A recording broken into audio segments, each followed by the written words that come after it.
j'ai été donc désigné président de ce jury et je vais présenter rapidement les membres du jury. Donc, nous avons Monsieur Ben Adler from Monash University, Australie. Viviane Boulot, donc Ifremer Nouméa. Suresh Mahalingam from Griffith University, Australie. Monsieur François Rougeant, professeur à l'Institut Pasteur, donc n'est pas présent, mais alors il avait dit qu'il enverrait quelque chose, on n'a pas eu. Il n'a pas envoyé à Yves ? On n'a rien reçu, je ne sais pas. Enfin, moi, il m'avait prévenu qu'il ne pourrait pas être là et qu'il enverrait une note ou un rapport. Qui pourrait être lu éventuellement. Oui, bon, ben, on vérifiera ça après. Oui. Et puis donc, moi je suis professeur à l'Université de la Nouvelle-Calédonie.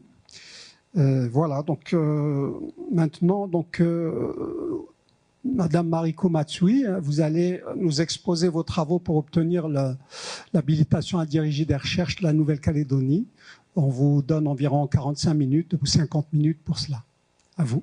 Merci. Donc bonjour à tous. J'ai l'honneur et le plaisir de vous présenter en fait mes travaux depuis la fin de ma thèse, en vue de soutenir l'habilitation à diriger les recherches dans le cadre de l'école doctorale du Pacifique à l'Université de Nouvelle-Calédonie. Et donc l'ensemble de ces travaux portent sur la régulation des processus inflammatoires dans les pathologies humaines, plus particulièrement l'implication des cytokines dans la leptospirose, dans la physiopathologie de la leptospirose. Donc le contenu de cette présentation s'orientera dans un premier temps sur mon curriculum vitae. Ensuite, en introduction, quelques définitions concernant la leptospirose, les cytokines et aussi les modèles expérimentaux employés au cours de ces projets. Ensuite, on passera à la synthèse des projets de recherche, notamment donc sur la régulation des cytokines dans la leptospirose avec l'apport les nouveaux apports des modèles expérimentaux employés. Et je focaliserai particulièrement sur la régulation des cytokines au cours de la phase aiguë de la leptospirose. Dans un second temps, on passera sur les fonctions de la cytokine anti-inflammatoire IL-10 dans le cadre de l'immunité de la leptospirose, notamment la régulation différentielle de cette cytokine en fonction des hôtes infectés par des leptospires virulents et la possible implication de l'IL-10 dans la résistance des souris face à la leptospirose. On passera ensuite au projet en cours et futur concernant les mécanismes d'activation des phagocytes par des leptospires virulents, pour terminer avec les conclusions et quelques perspectives.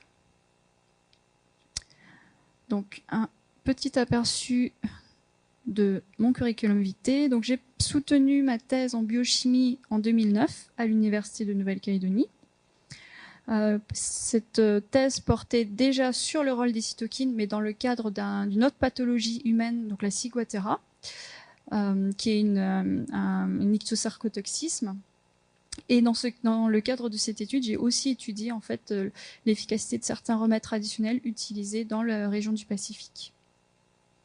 Par la suite, entre 2010 et 2011, j'ai effectué un contrat postdoctoral à l'Institut Pasteur de Nouvelle-Calédonie sur la physiopathologie de la leptospirose dans les modèles animaux.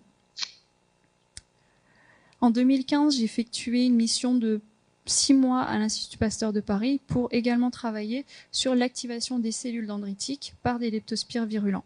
Ça a été fait dans le cadre d'une collaboration avec l'unité cytokine et inflammation et le groupe immunité innée et leptospire. Donc, entre 2012 et 2014, j'étais chercheur principal dans l'unité de recherche et d'expertise leptospirose à l'Institut Pasteur de Nouvelle-Calédonie. Et j'ai travaillé plus précisément sur la régulation des cytokines dans le cadre de la leptospirose. Et depuis janvier 2016, je suis responsable du groupe Immunité et Inflammation à l'Institut Pasteur de Nouvelle-Calédonie. Donc c'est une équipe récente et spécialisée en immunologie. Concernant la supervision scientifique, depuis 2011, j'ai encadré 5 étudiants en master 2 étudiants en licence et 1 étudiante en DUT. Également supervisé 5 techniciens de recherche et tout ça sur des thématiques en lien avec la leptospirose. J'ai également participé à certains cours, à certaines activités d'enseignement à l'Université de Nouvelle-Calédonie entre 2008 et 2014. Donc des enseignements en biochimie, donc des travaux pratiques, des travaux dirigés et des cours magistraux pour un total de 205 heures, donc pour des enseignements dans le cadre de licence. En termes de publication, donc j'ai 13 articles référencés dans des journaux à comité de lecture, dont 10 post-thèse et 9 en tant que premier auteur. Donc là, c'est une des dernières publications qui date de l'année dernière. J'ai également participé à des congrès internationaux avec 4 présentations orales et je vais obtenir, dans le cadre de ces congrès, 5 bourses de voyage. Et je suis également membre de l'International Leptospirosis Society, de l'International Cytokine and Interference Society, l'ICIS, et de l'American Society of Microbiology. Donc, concernant les projets financés, le premier projet s'appelle Lepten et concerne l'activation des macrophages exposés à des leptospires virulents, plus précisément le rôle de la cytokine anti-inflammatoire IL-10. Donc c'est un projet financé par un fonds interne à l'Institut Pasteur de Nouvelle-Calédonie et expertisé par des reviewers indépendants et externes à l'IPNC. Le programme Leptophago également, qui va commencer en janvier 2018. Donc ce programme s'intéresse plus précisément au rôle des toll-like récepteurs et des node-like récepteurs dans l'activation et les fonctions des phagocytes infectés par des leptospires pathogènes. Donc ce programme c'est un programme financé par un programme transversal de recherche, le PTR, qui a un financement propre au réseau des instituts Pasteur, au réseau international des instituts Pasteur, et qui est en collaboration et dirigé par Catherine Wertz, qui est responsable du groupe Immunité innée et Leptospire à l'Institut Pasteur à Paris.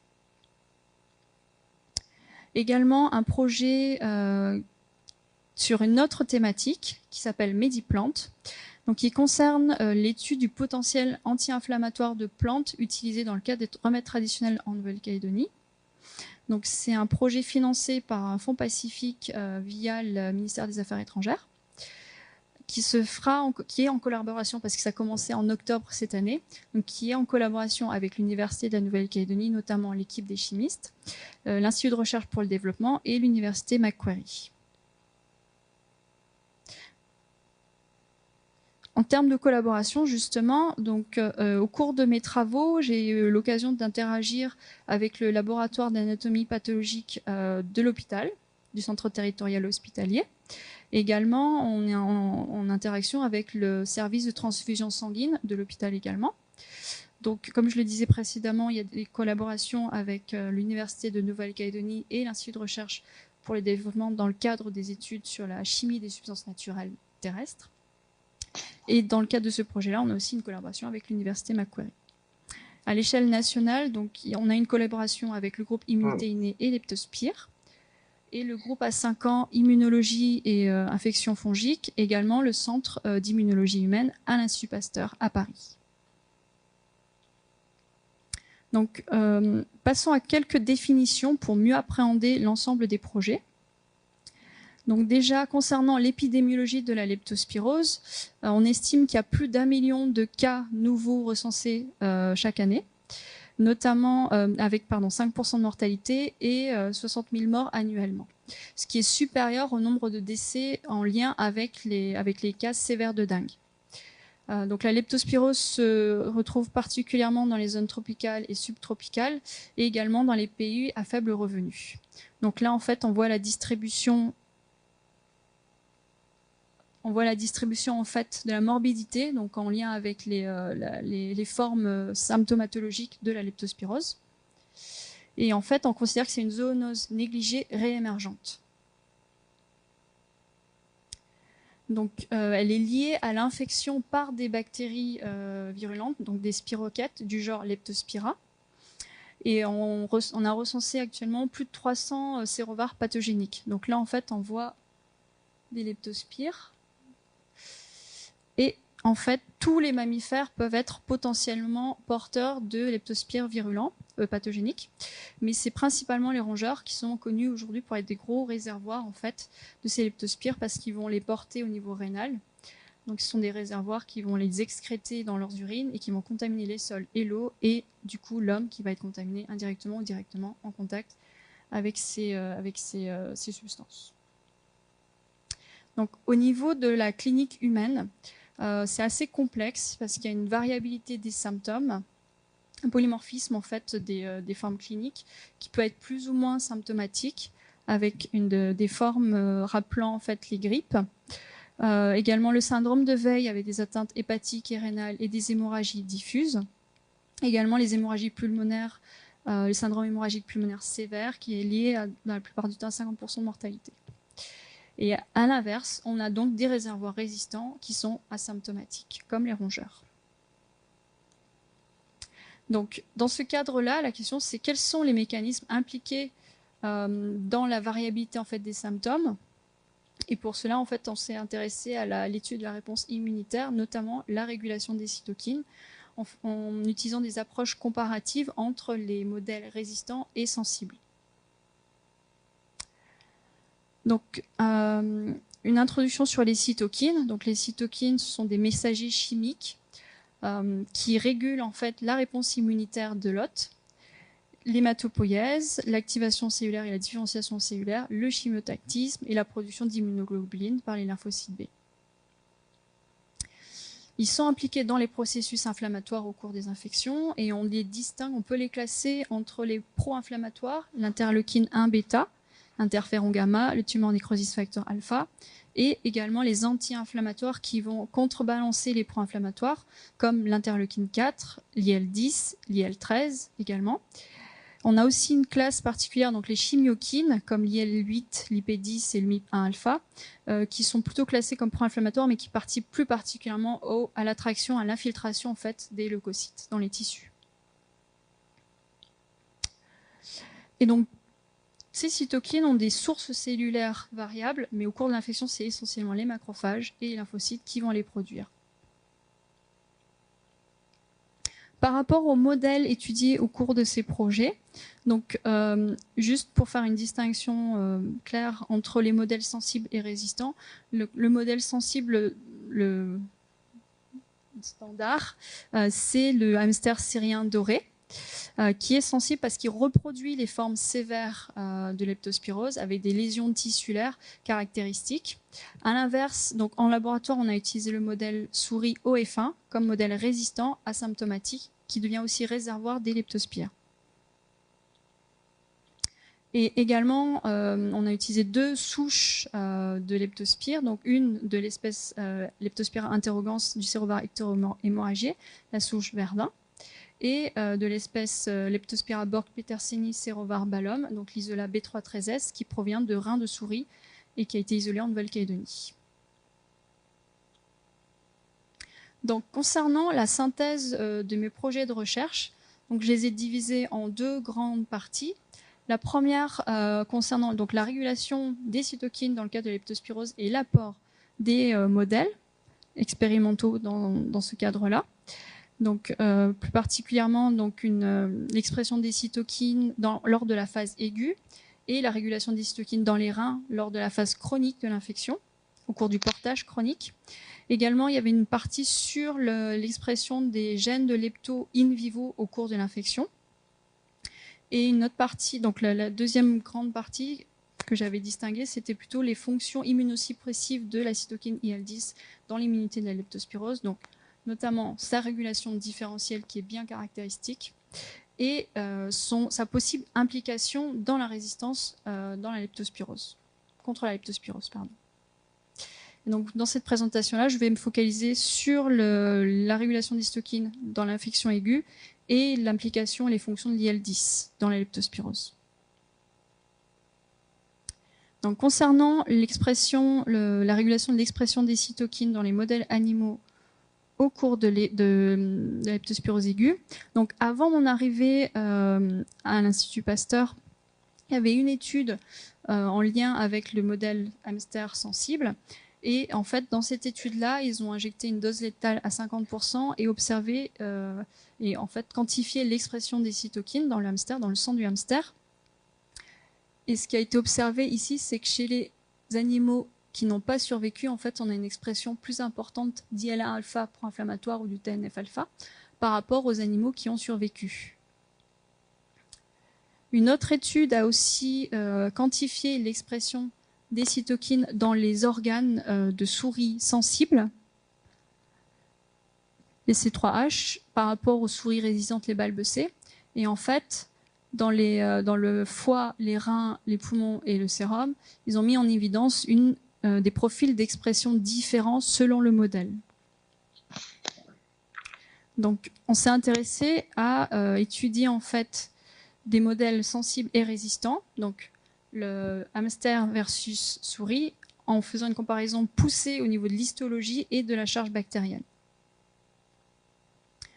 Donc, ça a été publié lors de mon contrat en postdoc.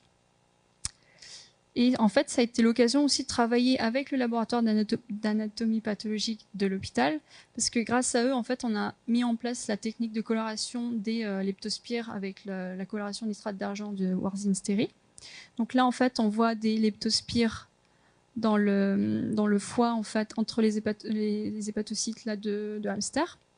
Et ici, en fait, on voit des leptospires dans les glomérules rénaux de hamster, donc infectés avec une DL100. Et on a quantifié aussi les leptospires par qPCR dans les tissus des animaux infectés. Et donc, ce qui est intéressant, c'est qu'au niveau de la quantification ici des hamsters, donc, on a une leptospirémie qui augmente jusqu'à la mort des animaux, alors que chez les souris, en fait, on a une clairance bactérienne, une diminution en fait, de la leptospirémie assez rapide. Par rapport aux lésions tissulaires observées, donc là, toujours au niveau des hamsters sensibles, on avait observé une nécrose des hépatocytes au niveau du foie, une congestion des glomérules ici, donc les glomérules complètement déstructurés au niveau des reins, et des hémorragies au niveau pulmonaire, donc là c'est les alvéoles pulmonaires qui étaient remplis de sang, et au niveau macroscopique aussi, on avait des placards hémorragiques ici, dans les hamsters infectés. Donc grâce à l'équipe de l'hôpital, du CHT, et on a obtenu un grading en fait de ces lésions, et on a bien sûr mis en évidence donc qu'il y avait peu de lésions dans les organes de souris par rapport aux lésions sévères chez les hamsters. Et en fait, ces lésions reproduisaient vraiment les lésions observées chez l'humain. Donc, on a mis ça en parallèle avec la quantification de l'expression des cytokines dans les tissus, dans le sang et les tissus. Et donc là, c'est une représentation assez particulière en fait de ces expressions-là, parce qu'on a pris les quantités de transcrits de la souris et on les a normalisés à ceux du hamster. Donc quand ce ratio MH est supérieur à 1, ça veut dire qu'on a une expression supérieure dans la souris. Lorsqu'il est inférieur à 1, en fait, on a une expression supérieure chez le hamster. Et ce qu'on observe quand on a fait quand on a utilisé ce genre d'approche, c'est qu'au début de l'infection, on a la plupart du temps une expression des cytokines pro-inflammatoires, donc IL1β, IL6, TNF-alpha et de COX-2 qui est aussi pro-inflammatoire, qui est plus rapide au niveau des souris et supérieur au niveau des souris, et qui diminue en fait pour être plus rapide, enfin plus important dans le modèle hamster. Donc ça met en évidence une différence de l'expression des cytokines, des profils d'expression des cytokines selon le modèle infecté. On a aussi quantifié les chimiokines dans les tissus, et là pareillement, donc on voit qu'en fait il y a dans certains organes, notamment le foie, une quantité croissante et plus importante d'expression des chimiokines, donc MIP-alpha et IP10, dans les tissus de hamster par rapport aux souris. En fait, chez la souris, ça se maintient et c'est plutôt mieux régulé que dans le modèle hamster. Pareillement, on a quantifié l'expression de l'IL10. Et là, c'est les expressions dans le sang et les reins. Et en fait, ce qui est intéressant, c'est qu'au niveau des souris, l'expression elle est très, l'overexpression, la surexpression, elle est très rapide et elle est beaucoup plus importante et maintenue dans le sang des souris par rapport au sang des hamsters. Et au niveau rénal, en fait, elle est beaucoup plus importante également dans les souris par rapport aux hamsters. Donc pour conclure, en fait, donc on a bien observé une différence d'expression des cytokines selon le modèle. Donc ici, en fait, c'est juste pour schématiser. Donc pour le hamster qui est infecté de façon létale, on a une augmentation quand même de l'IL-10 et du TNF-alpha, mais pour l'IL-10 qui est moindre que chez la souris et surtout plus tardive. Donc qui est en lien en fait avec la survie de la souris. Et donc du coup, il y a un déséquilibre de la balance d'expression des cytokines qui est maintenu chez le hamster, pouvant expliquer les lésions tissulaires et la mortalité, alors qu'elle peut être rapidement résolue, restaurée dans le modèle souris en lien avec sa résistance et sa survie. Concernant donc plus précisément la régulation de l'IL-10 dans les modèles infectés, juste pour rappeler, donc l'IL-10 c'est une cytokine anti-inflammatoire immunosuppressive qui est induite au cours d'infection et qui est importante parce qu'elle va résoudre les processus inflammatoires en diminuant les lésions tissulaires, mais également va avoir un rôle sur la clairance bactérienne parce qu'en diminuant la réponse inflammatoire, elle va aussi diminuer l'élimination des bactéries. Et c'est notamment le cas, là c'est un exemple d'une autre étude sur un autre spirochète, donc Borrelia burgdorferi, où ils ont utilisé des souris IL-10-KO et ils ont montré dans ces souris-là, au cours de l'infection, en fait, qu'il y avait plus de lésions en l'absence d'IL-10, mais également plus d'immunoglobulines synthétisées et surtout une diminution en fait de la charge bactérienne. Donc ça met en perspective vraiment les rôles de l'IL-10 et c'est ce genre d'approche qu'on a aussi voulu étudier. Et juste un rappel au niveau clinique, au niveau de la clinique humaine. Donc en fait, on a des résultats contradictoires concernant l'expression des cytokines IL-10 et le ratio IL-10 sur TNF-alpha. Dans ces deux études, en fait, c'est relié au cas sévère, quand on a plus d'IL-10 exprimé par rapport au TNF-alpha, c'est relié au cas peu sévère, ici et là. Mais à l'inverse, on a deux autres études qui montrent, même si là on a moins de points, qui montrent qu'en fait, quand on a plus d'IL-10, un ratio IL-10 sur TNF-alpha élevé, c'est plus lié à la sévérité, voire à la mortalité. Et ici, c'est le cas pour les hémorragies pulmonaires sévères, ici, où on a plus d'IL-10 exprimé dans les cas sévères par rapport aux cas non sévères. D'où le fait qu'on a besoin d'avoir des contrôles, des paramètres contrôlés, parce qu'on ne sait pas forcément la souche infectante, la dose infectante, le temps du prélèvement, et c'est pour ça que le modèle in vivo, à mon sens, est important. Donc, dans un premier temps, on a confirmé qu'on avait une vraie régulation différentielle de l'IL-10, donc selon les modèles, et pour ça, en fait, on a utilisé une autre souche, donc B313S. Et on a confirmé donc cette expression différentielle. Donc là, c'est avec la souche Verdun, l'expression d'IL-10 dans la souris par rapport au hamster. Et là, c'est avec l'isola B313S. Et en fait, on observe également la même chose, donc une expression plus importante d'IL-10 par rapport au modèle hamster. Donc cette surexpression est indépendante des souches de leptospire utilisées. Et en ce qui concerne le ratio IL-10 sur TNF-alpha, pareillement, en fait, ce ratio est supérieur dans le modèle résistant par rapport au modèle sensible, donc le hamster, pareillement pour la souche, l'isola B313S. Donc, est-ce que l'IL-10 est crucial, important dans la résistance face à la leptospirose? C'est ce qu'on a essayé de répondre par la suite. Donc, en essayant de mieux comprendre l'implication de l'IL-10 dans la résistance des souris face à la leptospirose. Et pour cela, en fait, on a utilisé une stratégie de neutralisation de l'IL-10 par l'injection d'anticorps anti-IL-10 dans le cadre des souris résistantes infectées avec la souche Verdun. Et en fait, cette injection d'anticorps s'est faite avant l'infection. Et on n'a pas observé d'effet sur la survie des souris, mais on a observé un effet sur la courbe de croissance des souris. Donc ici, on a la courbe de croissance des animaux contrôle, donc non injectés ou double injectés avec du PBS et du milieu de culture EMJH.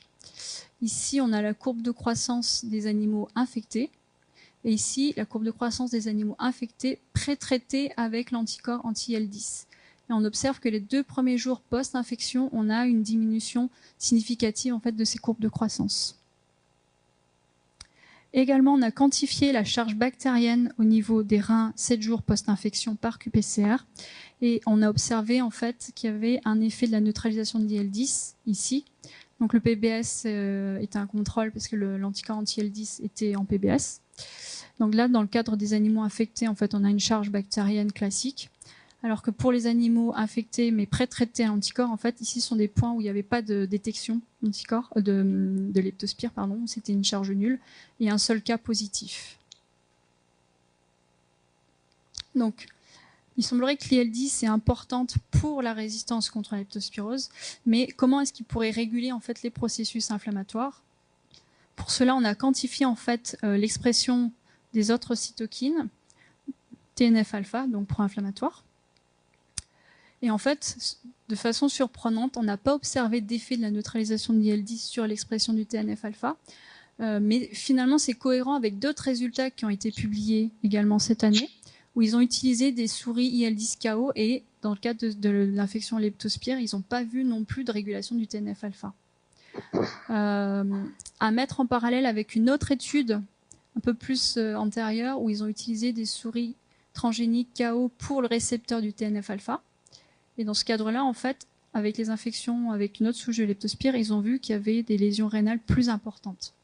Donc, est-ce que le TNF-alpha est indispensable, donc non régulé par l'IL-10 au cours de la leptospirose? C'est une question qu'il faudrait peut-être aussi approfondir.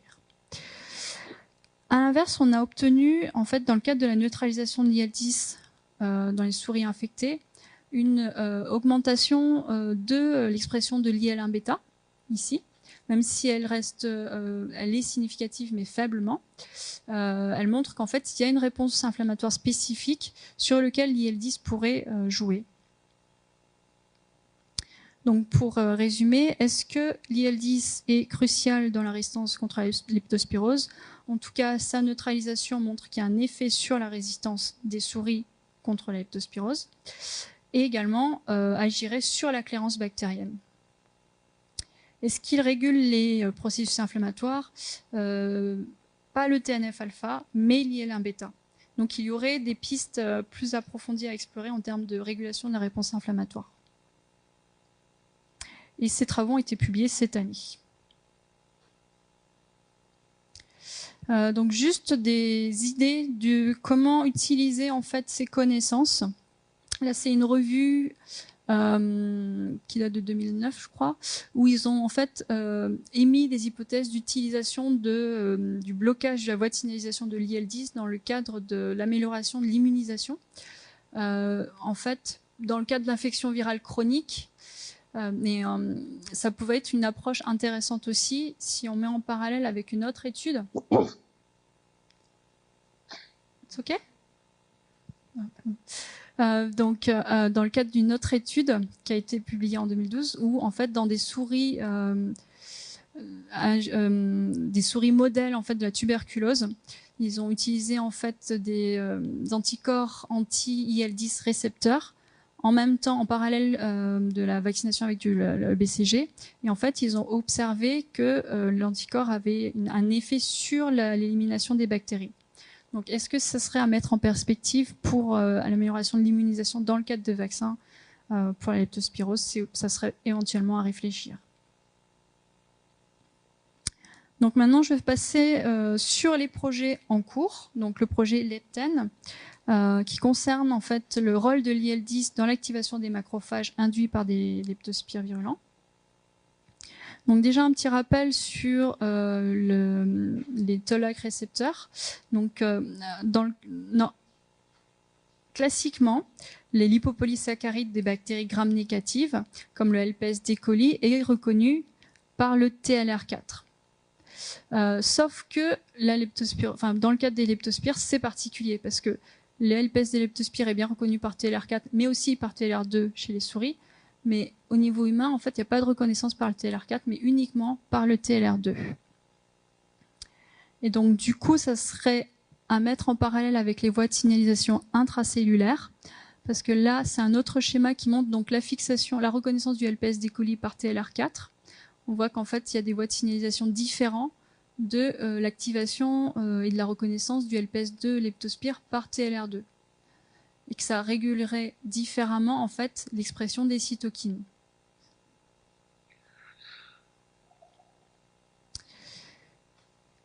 Également, en fait, il y a une étude antérieure sur l'expression des cytokines dans des macrophages induits par des leptospires. Et dans ce cadre-là, en fait, donc, ce sont des macrophages péritonéaux de souris et des monocytes provenant de sang humain.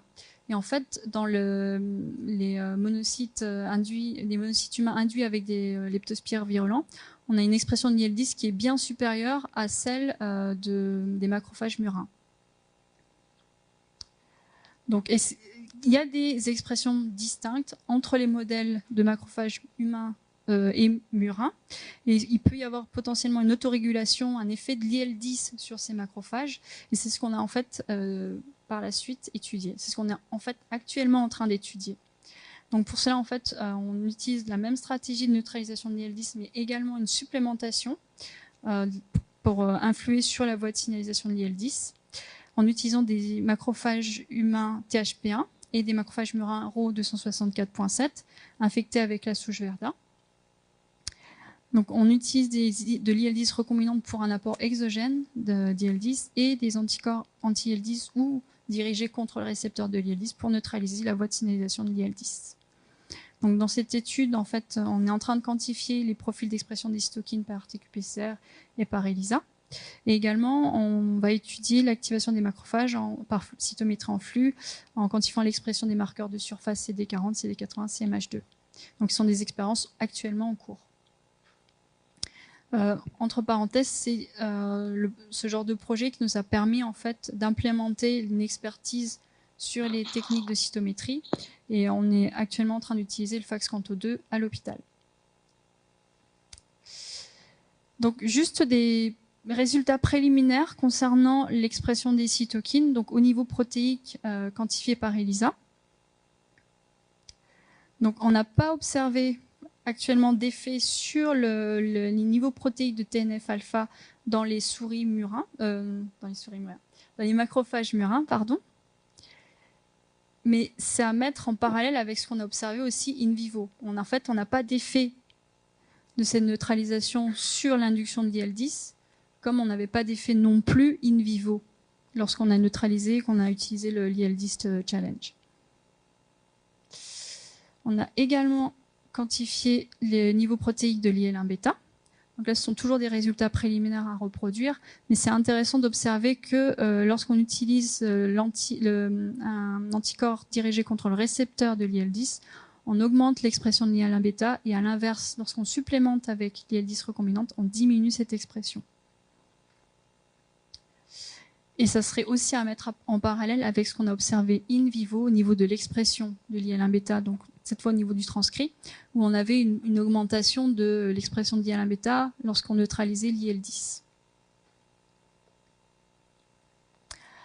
Donc ce sont des résultats préliminaires où on utilise des stratégies de neutralisation ou de complémentation, supplémentation de l'IL-10, et donc qui semblent pour l'instant cohérents avec ce qu'on a au niveau de l'in vivo.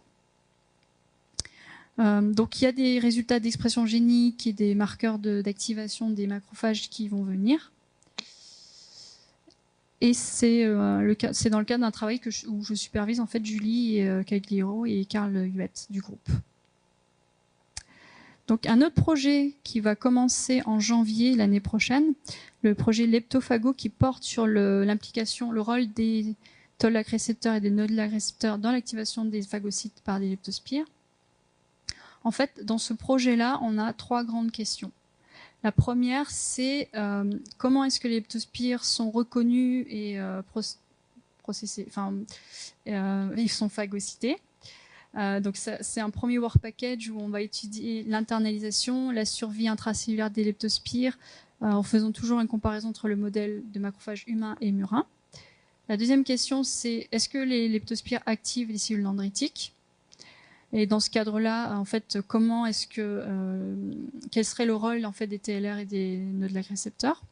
Et la dernière question, c'est l'utilisation en fait d'agonistes de TLR et de node-lag récepteurs pour pouvoir restaurer en fait des fonctions déficientes de la phagocytose dans des modèles spécifiques de souris KO. Donc ici, je développerai que les parties concernant le Work Package 1, donc sur l'aspect internalisation, et le Work Package 2 sur l'activation des cellules dendritiques. Donc, en ce qui concerne l'internalisation des leptospires, il y a déjà une étude antérieure où ils ont en fait suivi la survie des leptospires à l'intérieur des macrophages humains et murins. Et en fait, au niveau des macrophages humains, il y a une survie intracellulaire, alors que pour les macrophages murins, en fait, il n'y a pas aucune survie de ces leptospires. Donc l'idée ici, ça serait d'utiliser des leptospires fluorescents, de suivre leur phagocytose par des macrophages et des neutrophiles, en fonction en fait du contexte du contexte de la présence ou de la déficience en fait des TLR récepteurs et des node-lag récepteurs. Et ces expériences-là vont être réalisées en fait à l'Institut Pasteur à Paris. La deuxième question, ça concerne les cellules dendritiques. Donc les cellules dendritiques sont aussi des phagocytes, mais elles sont intéressantes parce que ce sont des antigènes, des cellules présentatrices d'antigènes professionnels qui peuvent activer des lymphocytes T naïfs, mais également des lymphocytes T matures, mais également naïfs, et qui sont un vrai lien entre l'immunité innée et adaptative dans le cadre de l'immunisation. Et donc, dans ce cadre-là, il y a eu une seule étude à ce jour concernant l'activation des cellules dendritiques par des leptospires, et c'était avec des cellules dendritiques humains. Donc qu'en est-il des cellules dendritiques murines, pardon. Donc ça, ce sont des expériences qu'on va commencer à l'Institut Pasteur de Nouvelle-Calédonie au courant de l'année prochaine. On va utiliser des cellules dendritiques dérivées de monocytes humains et de cellules hématopoïétiques en fait de murins, et on va aussi dans le contexte de TLR et node-lag récepteur KO, on va observer ou pas l'activation de ces cellules dendritiques et leur capacité à co-stimuler en fait des lymphocytes T. Donc ça sera réalisé d'ici peu en fait à l'Institut Pasteur. Donc en conclusion et perspective, pour résumer les travaux réalisés et que je vous ai présentés ici. Donc, dans un premier temps, on s'est intéressé à l'expression des cytokines dans le cadre de l'infection leptospire dans les modèles animaux. Et on a observé une dérégulation, un déséquilibre en fait, de cette expression des cytokines entre les hamsters et les souris. Et donc, ce déséquilibre maintenu dans le modèle hamster en lien avec les lésions tissulaires et la mort en fait, de ces animaux-là. Par rapport à une régulation rapide dans le modèle souris et en lien avec sa résistance et sa survie. Donc, on a approfondi la question en étudiant plus précisément les fonctions de la cytokine anti-inflammatoire IL-10 dans la résistance au niveau du modèle souris. Et on a observé qu'il y avait un effet, si on neutralisait cet IL-10, sur la résistance des souris, mais également sur la clairance bactérienne. Et qu'il y aurait une réponse spécifique au niveau de la réponse inflammatoire. Et pour approfondir en fait ces questions-là, on s'intéresse à l'activation des phagocytes, donc avec les projets en cours, donc Lepten et Leptofago. Et en fait, par la suite, je vais mettre en perspective une question concernant la polarisation des macrophages M1, M2. Également, donc là, c'était des études sur le modèle résistant murin. Mais il sera intéressant d'étudier aussi le modèle sensible, un modèle sensible, donc le hamster. Sauf que le problème avec ce modèle, c'est qu'on n'a pas d'outils immunologiques, ou très peu d'outils immunologiques, et il serait intéressant par la suite d'essayer d'obtenir de nouveaux outils ou de tester de nouveaux kits sur ce modèle-là. Donc, concernant la polarisation des macrophages, donc les macrophages sont induits au cours des processus inflammatoires et participent en fait aussi à la résolution de ces processus, selon le type de macrophage qu'on retrouve dans les tissus. Parce qu'on a d'une part les macrophages de type M1, qui vont participer à l'élimination des bactéries en produisant de l'oxyde nitrique via l'induction de l'oxyde nitrique synthase. Et en fait, on a des publications, donc notamment celle-là, qui montrent que une quantité importante d'oxyde nitrique est en lien avec des lésions tissulaires importantes. Et dans l'environnement de ces macrophages, la présence de la cytokine pro-inflammatoire IL-12 est connue pour différencier les macrophages dans le type M1. À l'inverse, on peut trouver aussi des macrophages de type M2 qui participent plutôt à la résolution de l'inflammation, à la réparation tissulaire, parce qu'il y a une compétition au niveau de la source de production d'oxyde nitrique, donc le L-arginine. Et donc, ce type de macrophage participe plutôt à la résolution de l'inflammation. Et ce qui est intéressant, c'est que si dans l'environnement des macrophages, on a des cytokines anti-inflammatoires IL-10, on aura une différenciation de ces macrophages plutôt vers un type M2.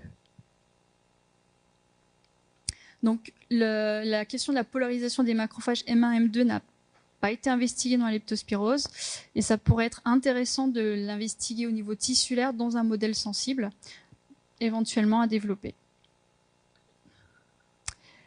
Donc, j'arrive à la fin de ma présentation. Donc, je tiens à remercier d'abord le gouvernement de Nouvelle-Calédonie qui finance mon poste et l'Institut Pasteur de Nouvelle-Calédonie où j'ai réalisé tous ces travaux. Le réseau international des Instituts Pasteur qui me permet en fait d'approfondir mes connaissances, d'avoir une meilleure expertise et d'avoir des relations avec des experts du domaine avec l'Institut Pasteur à Paris. Également, mon ancienne équipe, donc l'unité de recherche et d'expertise leptospirose qui est dirigée par Cyril Goiran, l'Université de la Nouvelle-Calédonie, mes collaborateurs, donc je les ai cités tout au long de ma présentation, l'équipe du groupe Immunité et Inflammation, donc c'est une équipe récente, mais avec qui tout se passe très bien et avec qui j'espère avoir encore de super projets. Donc on en a pour au moins 2 ans, gros travaux. Et puis je tiens à remercier les membres de mon jury et je vous remercie tous aussi pour votre attention.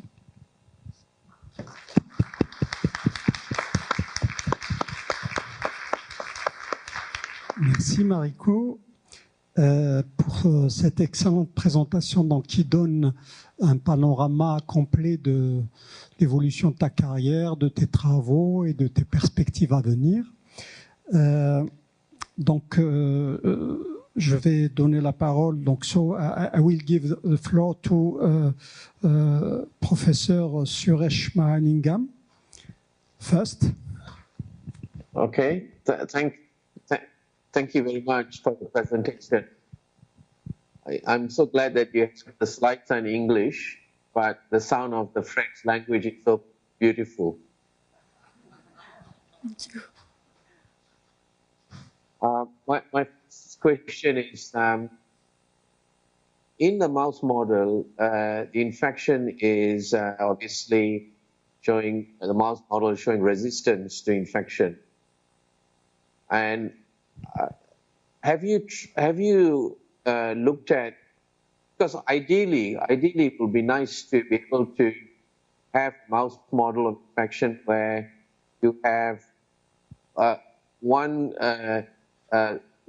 breed of mice that shows resistance and another group of mice of different background that might show susceptibility.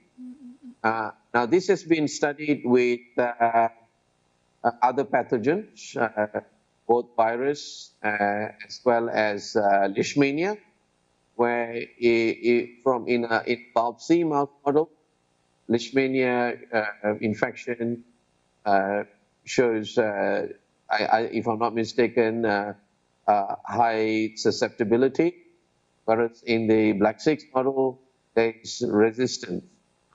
So my question is, have you characterized fully in the different mouse background the infection in this mice with this pathogen to determine whether you have, there's like, all the background studied in mouse model, there's no mice that show susceptibility? Yes, there is one. Actually, I think I presented it. There is one susceptible mouse model deficient for the TLR4 the C3H strain of mouse. And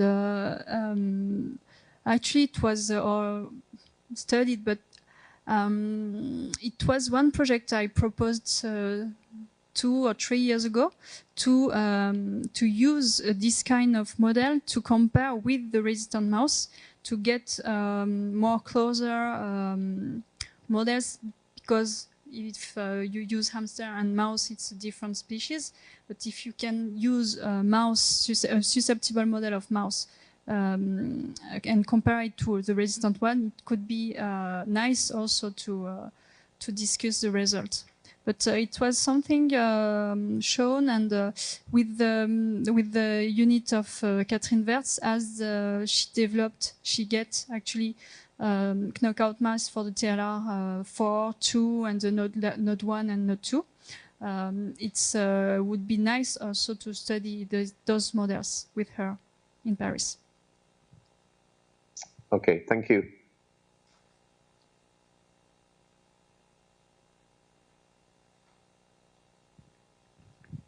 I have more questions, but maybe somebody else want to ask questions. No, you can Okay. can get there. Okay. My next question is: you presented quite nice data with looking at gene expression. I would encourage you to also ensure that as much as possible, the data that you show with mRNA is also supported by protein data. Simply because every functional aspects of of cytokines happens at the protein level. And so it will be very important to also show protein data where possible. Yes, you're totally right. And the thing is, for the mouse model, of course, we have ELISA reagents and whatever we want regarding the antibodies, and okay. But for the hamster, we don't have any. Actually, there are some new kits from QSABio for the quantification of the cytokines with the ELISA approach, but those kits, those reagents were not truly validated. We have seen some result, but we are not very confident in it using those kits. But I think you're right. We need to have the quantification at the protein levels. So that's the reason why in the in vitro studies we quantified the gene expression using RT-qPCR, but also the protein level using ELISA, comparing human and mouse cells. Because here we can do that, no problem. Okay, that's good. Because I think from a publication point of view, the journals nowadays are expecting protein data to also be accompanied with RNA data. Mm-hmm. My next question is your focus on IL-10 in showing, playing a role in mice showing animals showing resistance to infection. Now, there are a lot of cytokines known to date. There's so many cytokines, and are you confident that your observation is IL-10 specific? Because the literature, every 2 years now, 3 years, there is new factors are being discovered. Have you done a comprehensive analysis of all the host factors produced in the resistant susceptible hosts, and able to then say that IL-10 is the only cytokine that is actually mediating this resistance in the model, because there could be other candidates, and also not to mention other factors that may be regulated by IL-10 that might be mediate this process.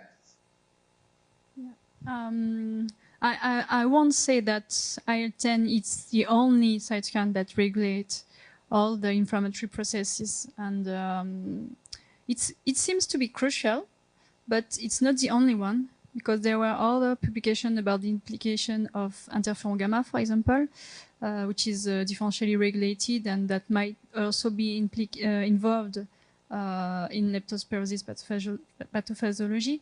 But actually, we started to work on this cytokine because it was something we observed from our first results, and we decided to go deeper and deeper. And now, about the in vitro models, we also studied the IL-10, but I think we will go. We will have an overview of all the overall system. But you're right; it's not the only one that can act in it. Yeah, so my point here is that because you are trying to look at ways for therapeutic and potential treatment options, so looking at much more comprehensive analysis of cytokine is critical. My next question is you mentioned about the use of cell lines, particularly the mouse raw cells and human macrophage cell line THP1 for the studies with the Leptin project. Now, I like to use cell lines, but my preferred models are always the primary cell model, because I don't know, that's me.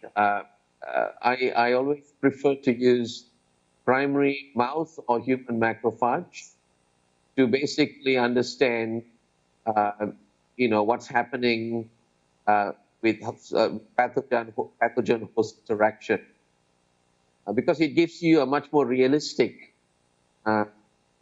scenario of what's going on. So, can you comment on the possibility of extending your work with primary cells? Yeah, you're right. Actually, we started with those cell lines because they are easy to culture. But if it's possible, the next step would be to use peritoneal macrophages from the mouse, directly from the mouse. And also, we are now we discussed with the blood transfusion center here to get some blood from healthy donors and to directly use monocytes from human blood or even PBMCs. Why not? To get result more confident and that can better fit with the reality, because you're right, using cell lines, it's not truly reproducible and representative of the real life. Yeah. So it's a point that we already discussed in the group and other people here, and we will, if possible, we would like to evolve and perform those kind of approach, but in the Leptophago project, we will activate dendritic cells. So dendritic cells derived directly from human monocytes, blood monocytes, and from bone marrow of mouse. So it's also ex vivo samples, that material that we will use in this project. Okay. Very good. So the other aspects I wanted to ask you is the detailed characterization of the role of IL-10 in your model systems. Are you also going to look at effects of presence of IL-10, absence of IL-10 in the presence of infection, where you treat with IL-10 or or you have mice with IL-10, animals with IL-10, where you take tissues and characterize a complete immunological profile of what is happening in the tissue, and also looking at, because that will give you an idea of whether the macrophage population, whether they are switching between M1 and M2 phenotype. The reason I ask this question is because there has been reports of IL-10 playing a role in the switching of M1 to M2 phenotype. So in your model, by characterizing the cellular infiltrate at the different time points, Actually, sorry, because it was a little bit cut. I didn't hear everything. But if I get your main questions, it's about using deficiency of IL-10. That's it. Model with yeah. Are you hearing me? I don't know whether my because I'm still getting an echo. Yes. So, yeah. Okay.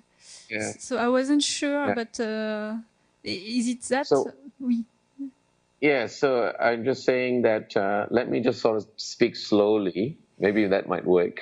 Sorry. What I'm saying is that there has been studies using IL-10 showing that it can actually modulate the M1 and M2 macrophage population. So if I'm not mistaken, IL-10 is important in some models in switching the M1 phenotype, which is pathogenic, into a M2 phenotype, which is healing. Yes. So in your model, are you going to characterize fully the switching at different time points? So so you need to know the markers to look for when looking for the M1 and M2 in an in vivo setting, and also doing tissue staining to show healing is happening. Yes. When I started to think about this a possible project about the polarization of macrophages, I already seen all the markers specific for the M1 or the M2 type cells. And the first thing is the production of nitric oxide and the synthesis of and the expression of the INOS enzyme.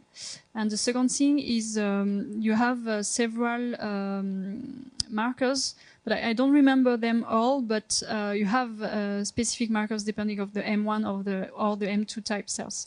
But it would be something nice, I think, to explore in first without any modulation of IL-10 or other cytokine, only in the model, because it's something new and we didn't explore that at in any project. So it could be nice to first have a look at these type of cells in animal models, actually. Hello, lost you for a second. That's okay. That's okay. It's okay. Did you hear everything? Hello. Ça a coupé. Right, maybe I should shut up now. No. And maybe an opportunity for the others to ask questions. Oh.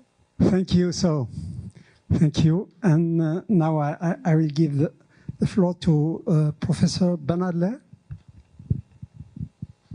Mariko, merci beaucoup pour cette présentation superbe. Merci. Je vais poser mes questions en anglais, mais bien sûr, tu peux répondre en français ou en anglais, mais peut-être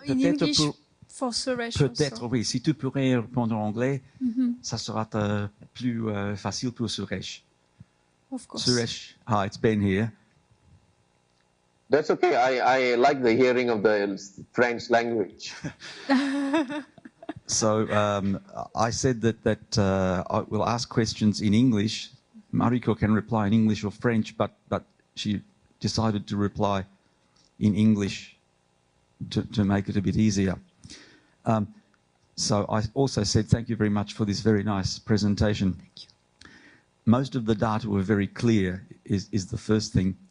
And the second thing is actually Suresh already raised 2 or 3 issues which I would have raised. So thank you, Suresh. You've made my job a little bit easier.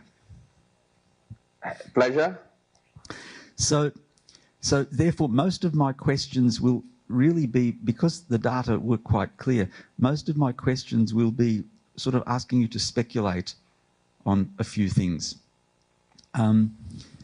There was some very, the first question is, there were early studies back in the 70s which actually showed that mice were resistant because they could produce opsonizing antibody very, very early in infection, as in within 24 to 48 hours of being infected.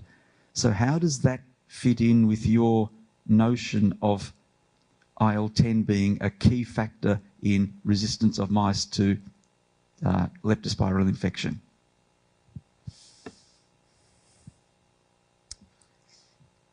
Well, actually, in the project Leptophago, we have the last question I didn't develop here is about the trained immunity, and I think it could be a part of answer for this question, because maybe the first activation of phagocytes can help in the first hours to clear and also to produce, even activate also the complement system rapidly in the resistant model. And I think it would be something we can think about, but I will stop now to speculate. So in that case, can you, your basic hypothesis also is that IL-10 either directly or indirectly results in clearance, in mice, I mean in mice, not in hamsters, in mice, results in clearance of leptospires.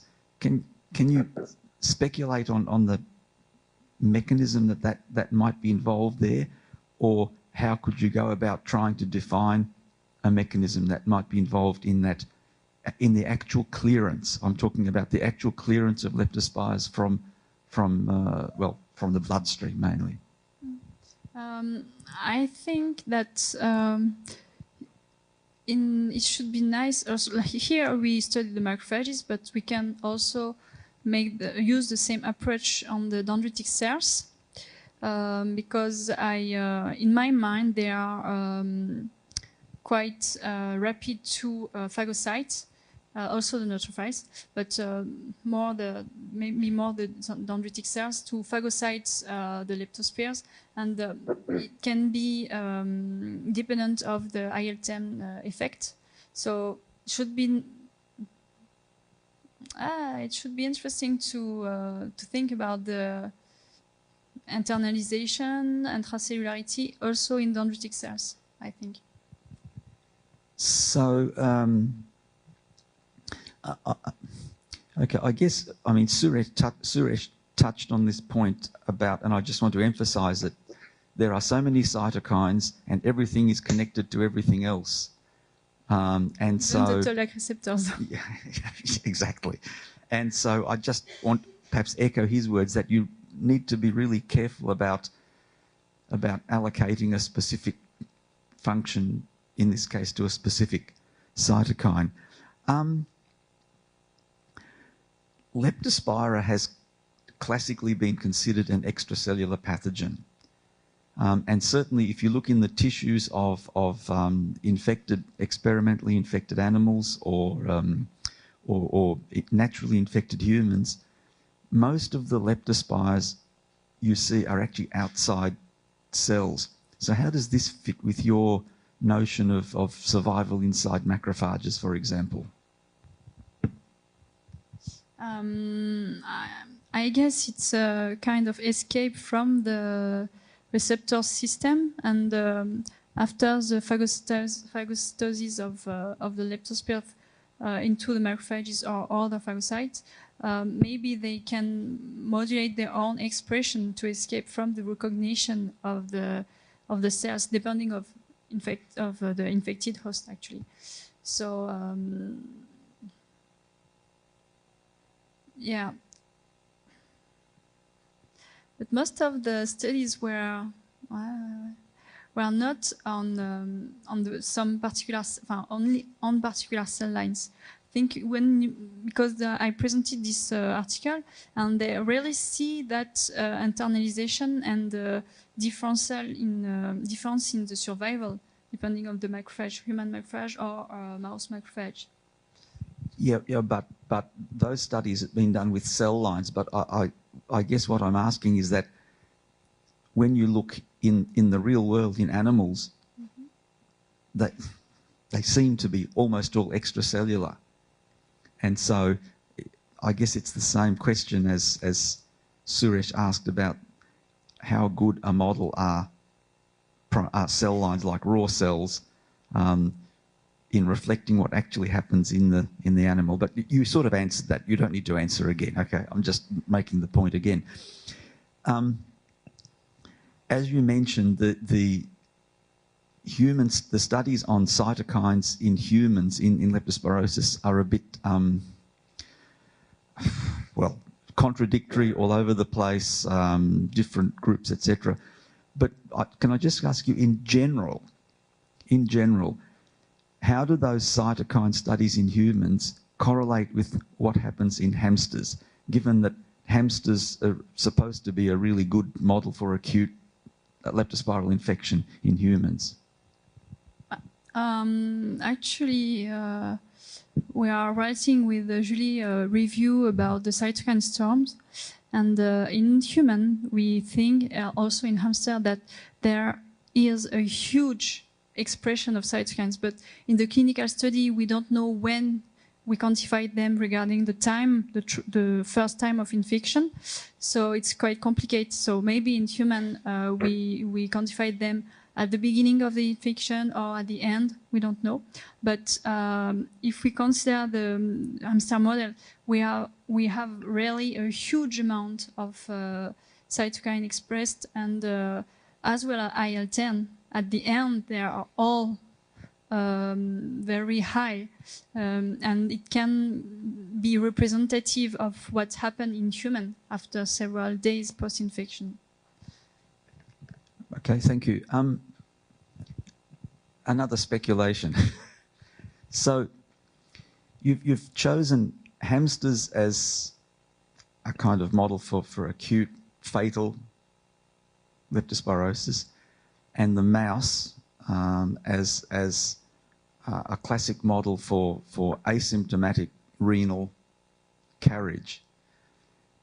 But in reality, in the real world, there's a whole spectrum in between. You know, dogs are different. The situation in pigs can be different. The situation in cattle can be different. Recently in deer as well, where it's not clear cut. It's not, so hamster is black, you know, mouse is white or whatever, but it's not black and white. There's all these shades of grey in between. How does that relate to your hypothesis about resistance and susceptibility being black and white? It's a difficult one, but, you know, you have the floor. Actually, in my manuscript, I also included another publication about the chronic carriage of leptospirosis in the kidneys in hamsters after their survived infection. And we use a particular strain, the isolate B313S. And in this case, actually, we don't use hamster as a susceptible model, but as a non-classical model for the chronic carriage. So you're right, it's not black and white, and we integrated this kind of observation also to use this kind of approach. Just a comment about these the C3H HEJ mice, which have the TLR4 deficiency. I'm not sure how good a model that is as a susceptible one, because if you look at what happens in those mice, they really don't get classical leptospirosis.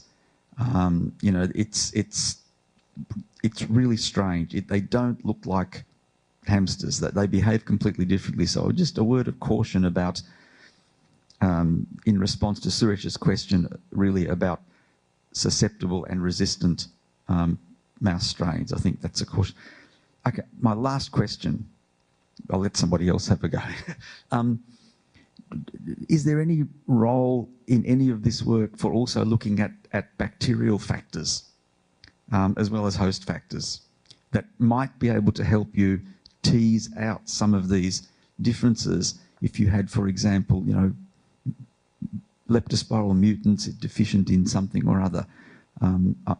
That might be down the track, but is that something that might help? Yes, of course. Actually, there were another project. There are another projects I didn't mention here about the expression of Leptospira gene in vivo during infection, and we have seen differential expression depending on the infected host again. Actually, there were the LPL32, the FLABI2, FLABI1 or FLABI2. Or a subunit of the flagell, and they were differentially expressed. And the thing is that LPL32 also bind to TLR2, so it's interesting to also have this side, the host, the pathogen side. You're right, but I decided to focus on the host side. But it can be something we can connect with maybe transgenic strain of Leptospira. Why not? Yeah, sorry, I certainly wasn't suggesting that you also try and do the host side. I was just suggesting that sometimes, sorry, the bacterial side, that sometimes the bacterial side can actually help to understand some of the host responses. That was my only thing. Okay, pour moi c'est tout. Merci beaucoup. Merci. Merci. Je vais donner la parole à Viviane Boulot. Merci, Annie. Merci Mariko pour m'avoir invité dans ton jury parce que je ne suis pas du tout une spécialiste de ça. J'ai travaillé en pathologie, mais pas sur la leptospirose et pas sur les modèles humains en tout cas. Mais ce que je veux dire, c'est que je veux te féliciter pour ce travail parce que autant ta présentation a été vraiment bien complémentaire de ton manuscrit et j'ai apprécié de voir quelques graphiques qui m'ont permis aussi de confirmer ce que j'avais compris en fait dans le manuscrit. Donc c'est bien complémentaire du manuscrit, hein. Et puis c'était très clair, en tout cas avec plein des bonnes explications pour illustrer effectivement tes recherches. Alors je vais juste revenir sur l'écrit pour te dire que moi je l'ai apprécié en fait, hein, qui reflète bien les recherches que tu as faites depuis ta thèse, donc de 8 ans à peu près, hein, et que effectivement les articles en fait représentent toute ta recherche où tu es vraiment premier auteur, ce qui montre bien effectivement ton implication dans cette recherche et surtout de la manière de diriger ces recherches. Moi je trouvais ton travail passionnant en fait, hein, et très agréable à lire parce que c'est des choses que je connais, que j'ai déjà entendues, mais aussi précisément ça m'a aussi demandé un peu d'effort parce qu'effectivement c'était quand même un peu loin de mes préoccupations actuelles. Et c'est vrai, comme je disais, j'allais dire, il manquait un graphique dans ton écrit, mais tu l'as fait à l'oral, donc ça a été bien pour positionner effectivement ces différentes cytokines et surtout ces deux groupes en fait qui ont l'air de se réguler dans une certaine balance en tout cas. Et c'est vrai que c'est pas facile à comprendre comment la balance s'établit en tout cas. J'ai l'impression. Et ce que je voulais dire aussi, surtout, parce que c'est aussi pour ça qu'on est aujourd'hui ici, à la différence d'une thèse, c'est que tu montres parfaitement en fait que tu as la capacité à diriger des recherches et à encadrer des gens. Et c'est vrai que ce diplôme, on l'a parce pour continuer dans cette optique-là. Bon, on a remarqué que tu n'avais pas effectivement dirigé de thèse, mais je crois que c'est pratiquement imminent, ou en tout cas, ça va se faire dans pas longtemps. En tout cas, tu en auras la possibilité avec cette HDR, j'espère. Enfin, donc, je voulais aussi dire que tu as montré ta capacité à collaborer avec plusieurs laboratoires, aussi bien nationaux que sur le territoire, je dirais au niveau national et international. Et ça, c'est important, effectivement, aussi pour aller trouver des financements. Donc, ça va bien dans le sens de cette obtention d'HDR et de direction de recherche. Mais effectivement, moi, en lisant ton manuscrit, j'ai aussi quelques questions, en fait. Et il y en a une toute première, en fait, qui est un peu générale, puisqu'il y a un fil conducteur, effectivement, tu l'as dit dans ton exposé en commençant, c'est vrai que tu avais regardé l'effet de cytokine, en fait, dans ta thèse, et tu poursuis, en fait, ce sujet sur ton après-thèse, sur ta carrière de chercheur. Et je me disais, est-ce que c'est parce que les cytokines sont vraiment les plus importantes dans la réponse immunitaire pour la leptospirose soit en tant que dans la réaction pro-inflammatoire ou anti-inflammatoire, ou est-ce qu'il y a quelque chose d'autre qui serait complémentaire en fait à étudier en même temps que les cytokines? Évidemment que tu ne peux pas y aller parce qu'on ne peut pas faire les deux, mais est-ce que ça a été un choix de quel ordre en fait?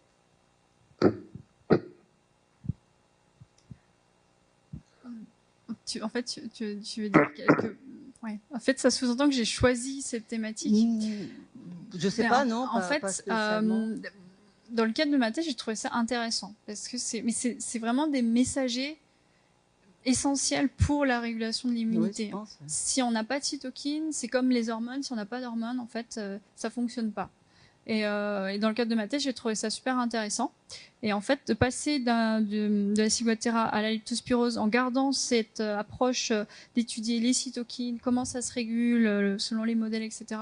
Je trouvais ça super passionnant, en fait, de passer de l'un à l'autre. Et en fait, ce qui est intéressant, c'est que finalement, j'allais dire quelle que soit la pathologie, mais c'est peut-être trop facile de dire ça, mais dans une autre pathologie, dans d'autres infections ou même dans des maladies inflammatoires chroniques, quand on a déjà des connaissances sur les cytokines, quand on sait comment ça fonctionne, grosso modo, en tout cas les familles, les chimiokines aussi, on peut switcher en fait, et appréhender en tout cas des mécanismes de base dans d'autres pathologies. Et c'était ça en fait le bridge, le pont qui m'a permis de passer sur la lepto en fait. C'était de mes connaissances sur les cytokines déjà lors de ma thèse. Non, mais je comprends parce que les aspects cytokines, quand on met le doigt dedans, c'est un peu compliqué. Hein.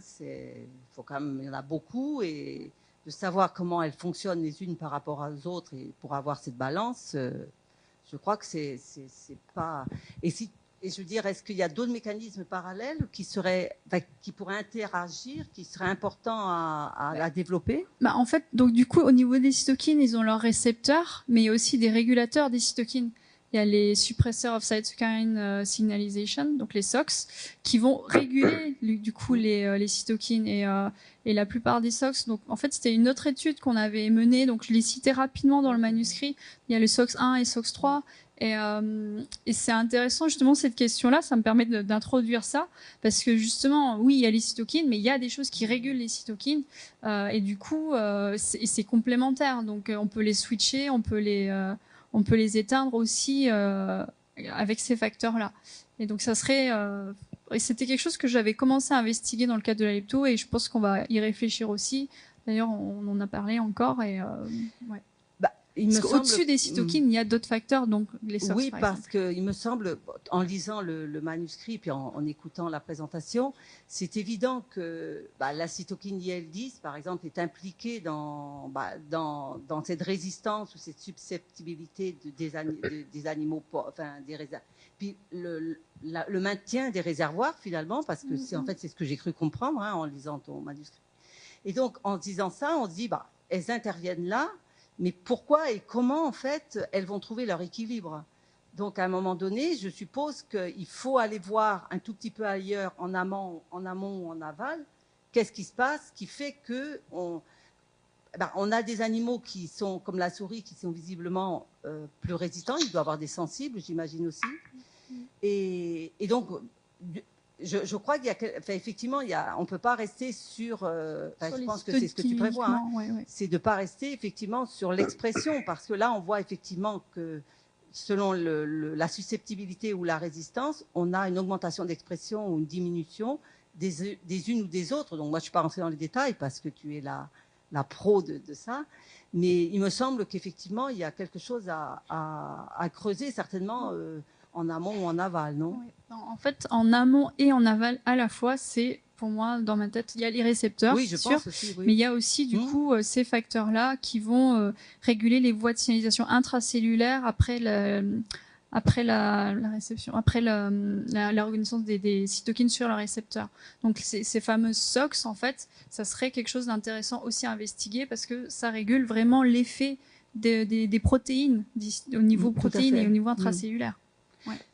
Et donc moi j'avais une question qui rejoint les deux autres rapporteurs, c'est effectivement dans la première partie en fait d'avoir comparé un hamster en fait susceptible, enfin sensible on va dire, avec une souris résistante. Ben, je me dis, c'est sûr qu'on peut pas avoir, enfin, on peut pas, c'est des rongeurs, mais je veux dire, on peut pas avoir effectivement.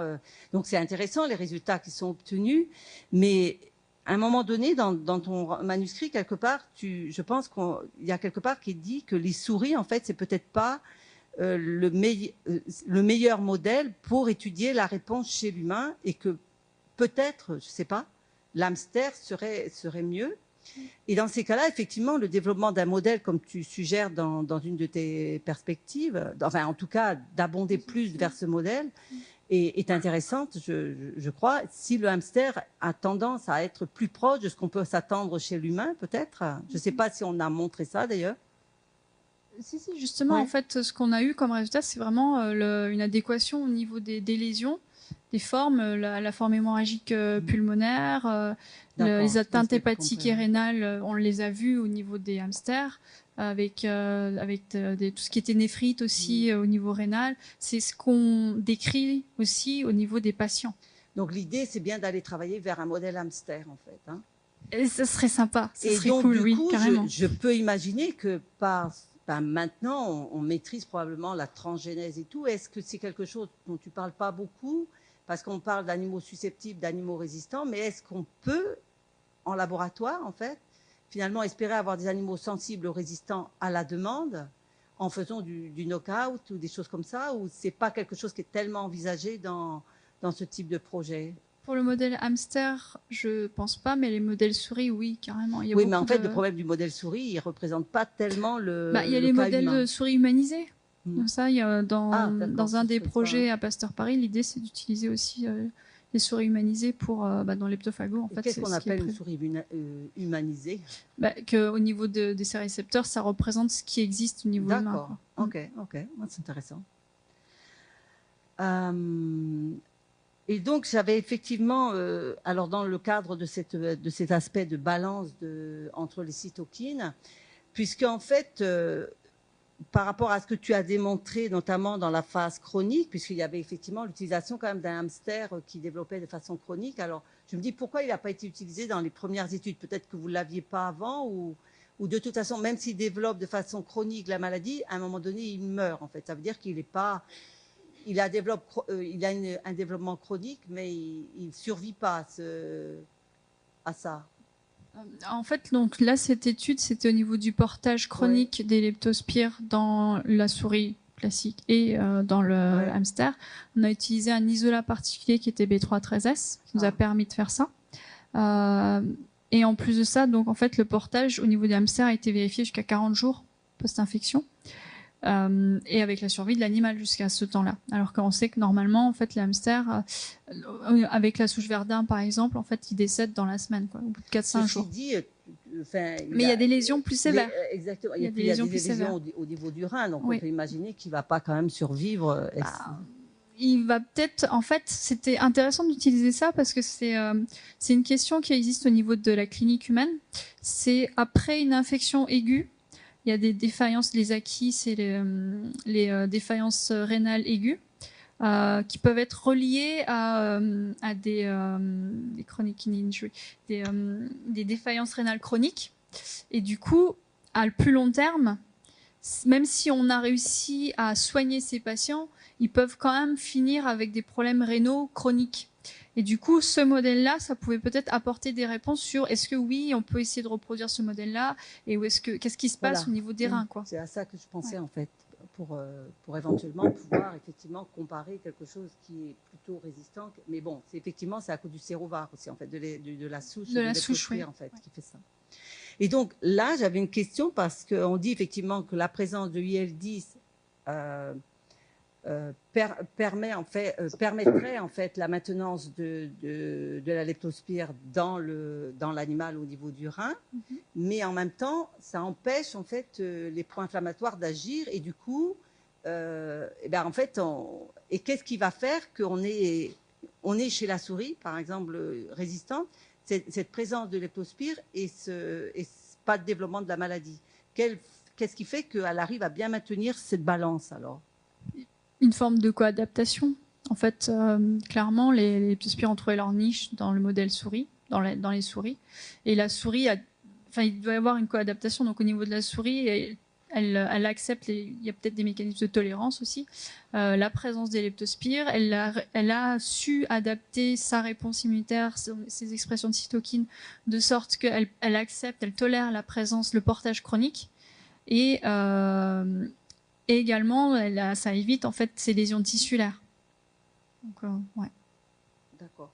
Parce que, alors, c'est pas à ce niveau-là, mais je crois qu'à un autre moment dans ton manuscrit, tu parlais effectivement qu'il y avait un aspect de polymorphisme, en fait. Je crois que c'est dans le précédent chapitre. En fait, tu parlais de polymorphisme. Et effectivement, si on compare la souris et le hamster, c'est sûr qu'on peut expliquer des choses par le polymorphisme génétique. Mais si on prend dans une même espèce, est-ce qu'on va expliquer ça de cette manière ou il y a une autre idée d'une susceptibilité par rapport à une résistante ou de cette balance, quoi, toujours? Parce que moi, la question auquel je me dis, c'est qu'en fait, effectivement, il y a cette balance qui s'instaure dans des animaux et dans d'autres animaux, non. En fait. Et je pense que c'est ça que tu as envie de trouver presque. Au sein de la même espèce, il y a eu des études cliniques humaines où ils ont montré des polymorphismes génétiques sur certains facteurs HLA et sur certains récepteurs de cytokines et qui pouvaient être en lien en fait avec le développement en fait de la pathologie. Donc ça pourrait être quelque chose à investiguer à plus large échelle éventuellement. Mais pour l'instant, moi, j'ai pas utilisé cette approche intra-espèce, j'ai utilisé une approche plutôt entre espèces. Oui, je pense que c'est vrai. Bon, mais c'est pour des questions de disponibilité de modèles, hein, c'est pas toujours facile. Et il y a quelque chose d'intéressant, c'est que tu es allé voir en fait l'expression des gènes chez les leptospires en fait. Et quelque chose qui était intéressant de dire, c'est que très probablement il y a des facteurs de l'hôte qui interviennent dans l'expression de certains gènes et qui permettent ou pas des reconnaissances de récepteurs ou pas, puisque bon, il y a des choses qui sont apparemment connues, qui sont connues au niveau déclenchement de récepteurs qui sont déjà ciblés, je veux dire des récepteurs de l'animal qui sont des cibles pour contrecarrer l'infection en fait, hein, puisque TLR2, c'est ce que tu citais. Hein. Et en fait, est-ce qu'il y a des facteurs en fait de l'hôte à l'heure actuelle qui sont déjà identifiés, qui seraient susceptibles en fait de favoriser l'installation du leptospire en tant que pathogène et conduire à la mort, ou le contraire, qui lui permettent de s'installer dans l'hôte et d'être un autre réservoir finalement? Au niveau des facteurs, en fait, il y a eu des études réalisées sur l'expression des gènes de leptospire, donc où il y a eu des paramètres comme la température, le pH qui ont été modulés. Et en fait, ils ont vu que certains gènes étaient différemment régulés. Donc, passer du culture in vitro à 30 degrés en milieu de culture MJH à un environnement hôte, donc dans du sang ou dans des tissus, c'est sûr qu'il y a une adaptation qui se crée. Et en fait, dans ce genre d'approche-là, ouais, donc les premiers facteurs, c'est vraiment ça, hein, c'est vraiment tout ce qui était pH, température, osmolarité. Je me rappelle pas d'études autres. Nous, on l'a étudié au niveau juste sanguin. Est-ce qu'il y aurait d'autres paramètres? Je suis en train de réfléchir et je vois pas. Ce que j'allais poser comme question, c'est est-ce que, bon, déjà, il peut y avoir d'autres types de stress. Est-ce que le stress, on a vu que le stress intervenait dans ce type de choses, par exemple? Est-ce que le leptospire, est-ce qu'on peut parler de stress du leptospire, par exemple, parce qu'on en parle chez les bactéries, hein, est-ce que quand une pathogène, les stratégies de pathogènes qui sont liées à des stress, par exemple, c'est-à-dire que si on stresse, il se trouve dans des conditions stressantes, soit de l'animal, soit extérieur, je sais pas. Est-ce qu'on a une idée sur ce que ça peut donner dans leur pathogénicité ou pas?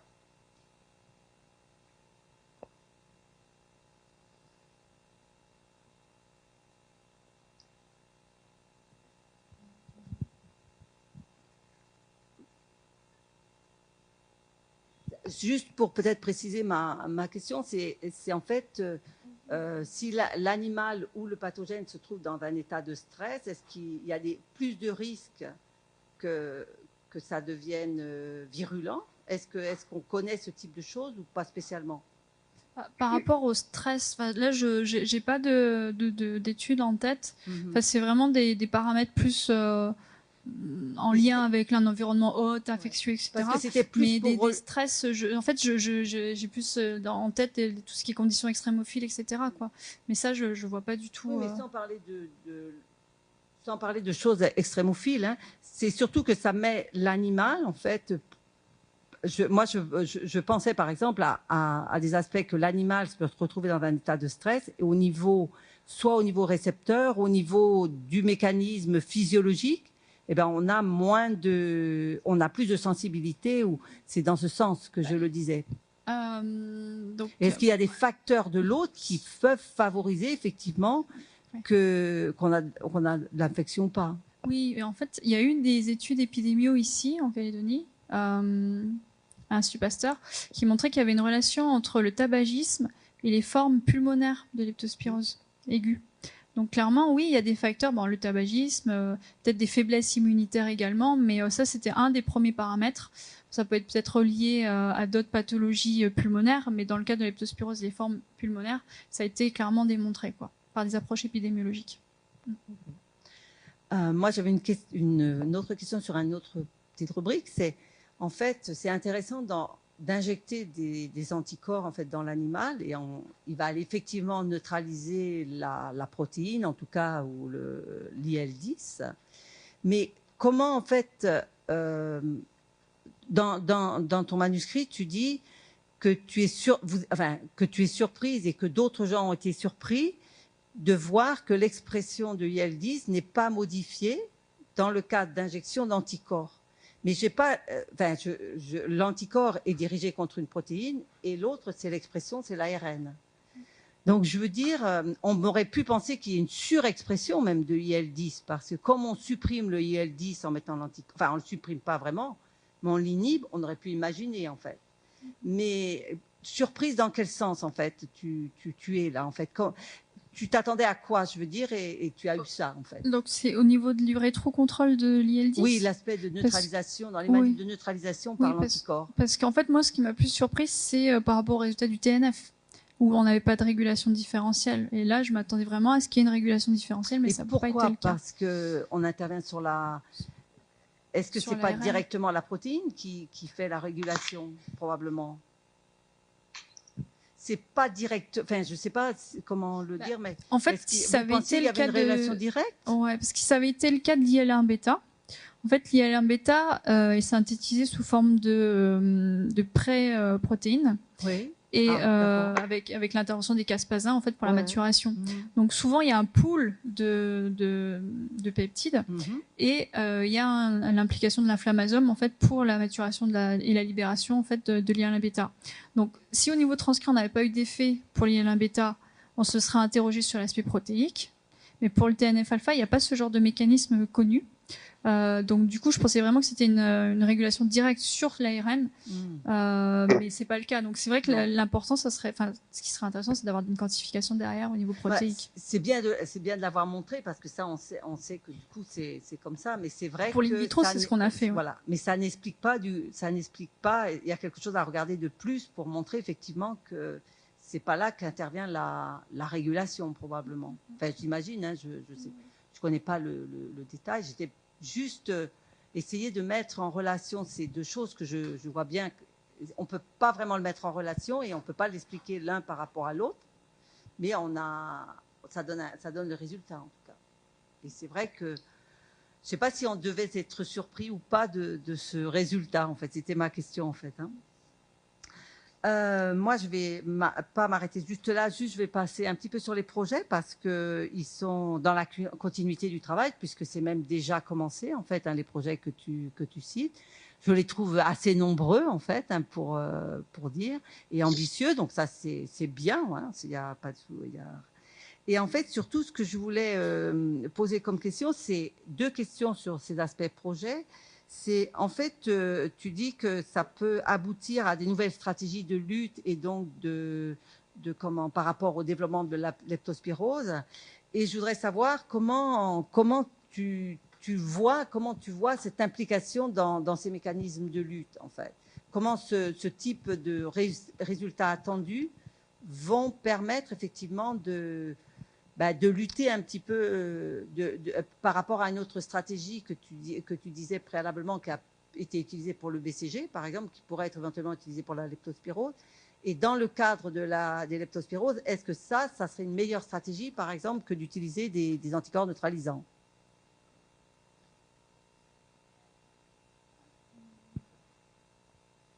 C'était surtout, je pense, dans le rôle des récepteurs dont tu parlais de ça, en fait. Oui, pour l'immunité, la train immunity. En fait, l'idée, ça serait d'améliorer l'immunisation pour prévenir l'infection. Comment améliorer comment ça s'est envisagé? En stimulant davantage, en fait, en stimulant davantage l'inflammation, mais il ne faut pas que ce soit délétère pour l'hôte. C'est l'équilibre là qu'il faut trouver, qui n'est pas facile, non?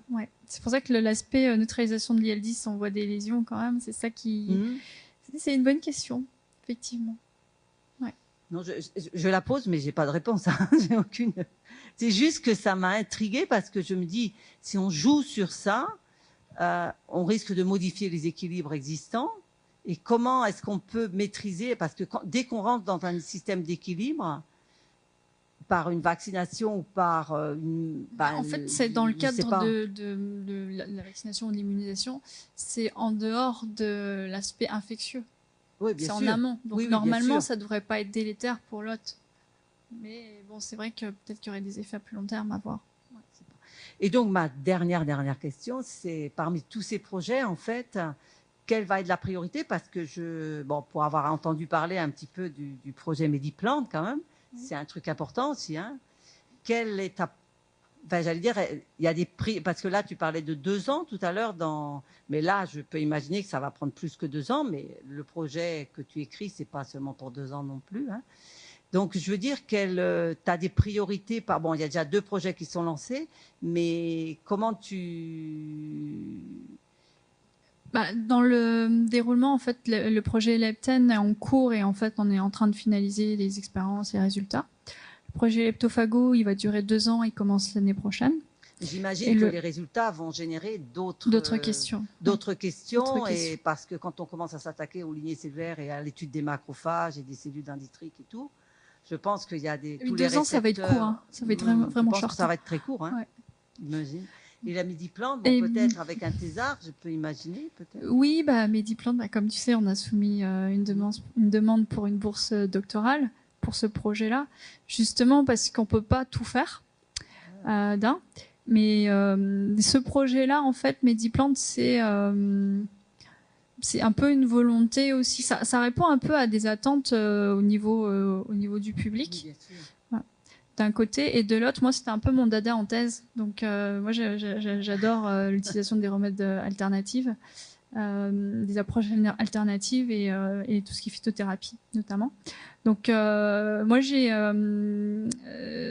effectivement, il faut réfléchir à être efficace et se focaliser et se concentrer sur des projets comme les Lepten et Leptofago, mais j'ai à cœur quand même de continuer Mediplant et de toute façon il est commencé, ça c'est sûr, mais personnellement c'est le genre de projet où j'aurais plus cœur à travailler, quoi. Bon, j'imagine que je suis désolée parce que je sais que ça c'est un peu en contradiction avec d'autres points, mais je suis honnête. Non, mais je pense que ça doit se faire en collaboration. Ça doit se faire en collaboration et pourquoi pas des post-docs et d'autres gens qui peuvent venir renforcer l'équipe aussi. Oui. Je pense que dans la mesure où il y a des idées qui se développent, qui sont intéressantes, il n'y a pas de raison que ça ne se fasse pas, en fait. En tout cas, merci Mariko pour toutes ces réponses. Je voudrais te féliciter de nouveau pour tout ce travail et je te souhaite une très bonne continuation et de beaux futurs projets. Merci. Merci. Donc, après toute cette discussion de spécialistes, moi qui suis assez loin du domaine, qui suis plutôt dans les relations plantes-micro-organismes, je vais pas en rajouter. je vais essayer de parler de manière un peu plus générale. D'abord, pour dire que je connais Mariko depuis maintenant assez longtemps, puisque je l'ai eue comme étudiante en première année, deuxième année d'université 2001-2002, je crois, quelque chose comme ça. Donc là, tu étais déjà une des meilleures étudiantes de la promo. Ensuite, tu es parti donc faire ton master et tu es revenu donc faire ta thèse. Et en 2009, donc j'ai présidé ta soutenance de thèse de doctorat sur la ciguatera. Et donc ça concernait déjà les cytokines. Et bon, c'était une thèse excellente qui avait obtenu les félicitations du jury. À ce moment-là, il y avait encore les mentions. Et donc après ça, tu es devenu collègue en termes d'enseignement, puisque tu as enseigné plusieurs années à l'université. Et voilà, maintenant nous sommes à l'HDR, donc le temps passe vite. Donc concernant le contenu du rapport, j'irai pas plus loin, sauf que donc bien sûr toutes les discussions et tout ce que tu as écrit démontre clairement ta maîtrise générale dans ta spécialité. Donc le but bien sûr de l'HDR, c'est de montrer que bon bah tu sais encadrer des recherches, ce que tu as clairement démontré.